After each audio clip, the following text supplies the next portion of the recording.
வணக்கம் மக்களே, welcome to my channel. இன்றைக்கி நம்ம என்ன பார்க்க போகிறோம்னா சுசீந்திரம் கோவில் தாங்க பார்க்க போகிறோம். வாங்க வீடியோக்குள்ளே போகலாம். போன வீடியோ பார்த்தீங்கன்னா தெரிஞ்சிருக்கும். போன வீடியோ நான் நாகராஜ கோவில் போயிருந்தேன். போயிட்டு நம்ம மறுபடியும் கன்னியாகுமரி வர வழியில் சுசீந்திரம் கோவில் இருக்குது. நம்ம பஸ்ஸு கோவில் வாசல்லையே இறக்கி விடுறாங்க. அங்கேருந்து கொஞ்சம் தூரம் உள்ளே போன உடனே நமக்கு கோவில் தான். பெரிய தெப்பக்குளம் இருக்கும். அதை தாண்டி உள்ளே போனோன்னா கோவில்.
கோவில் பிரகாரம் ரொம்ப பெருசு. இங்கே பாருங்கள், குத்து விளக்கு பாருங்கள், பித்தளை நிறைய விளக்கு இருக்குது. இங்கே குத்து விளக்கு.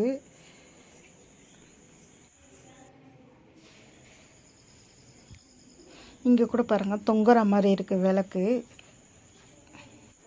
நிறைய சிற்பங்கள் இருக்குது. ஆனால் வீடியோ ரொம்ப எடுக்கவே விடலை. நான் கொஞ்சம் கொஞ்சமாக எப்படியோ இது பண்ணி எடுத்துகிட்டு இருந்தேன்.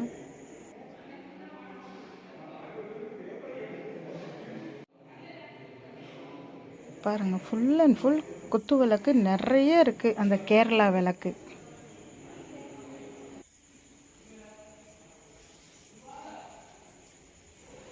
நான் எந்த கோவிலையும் பார்க்காத ஒரு அதிசயம் இங்கே இருக்குது.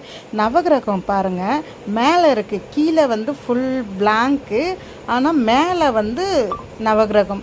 இங்கே ஒருத்தர் சுற்றிட்டு இருந்தார். இன்னும் இது இங்கே சுற்றிட்டு இருக்காரேன்னு சொல்லி நான் பார்த்தப்போ தான் இதை பார்த்தேன் நான்.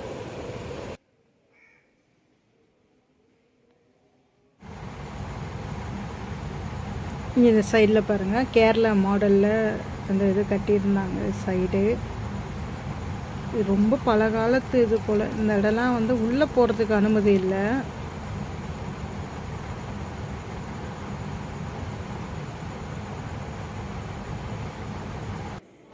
சுசீந்திரம் தானுமாலையான் கோவில் தான் சொல்லுவாங்க. இங்கே சிவன், விஷ்ணு, பிரம்மா மும்மூர்த்திகளும் இருக்காங்க.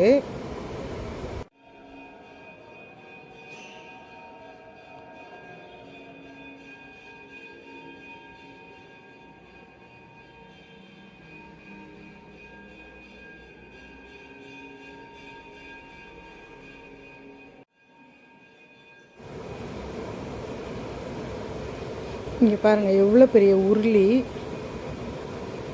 இந்த மாதிரி ரொம்ப பாருங்கள், இது ராமேஸ்வரம் மாதிரி இல்லை. இந்த தூண்கள் பார்த்தா நிறைய சிற்பங்கள், பாவை விளக்கு. இங்கே ஆஞ்சநேயர் இருக்கார். பாருங்கள், எவ்வளோ பெரிய ஆஞ்சநேயர். கிட்ட போய் எடுக்க முடியாது, அதனால் தூரத்துலேருந்து ஜூம் பண்ணி காட்டுறேன்.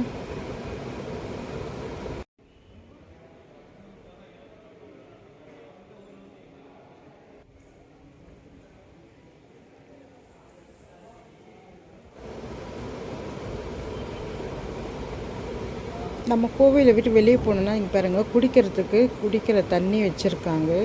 பொதுமக்களும் நிறைய யூஸ் பண்ணுறாங்க அந்த தண்ணி.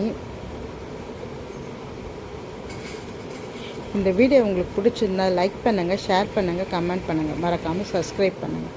ஓம் நம சிவாய.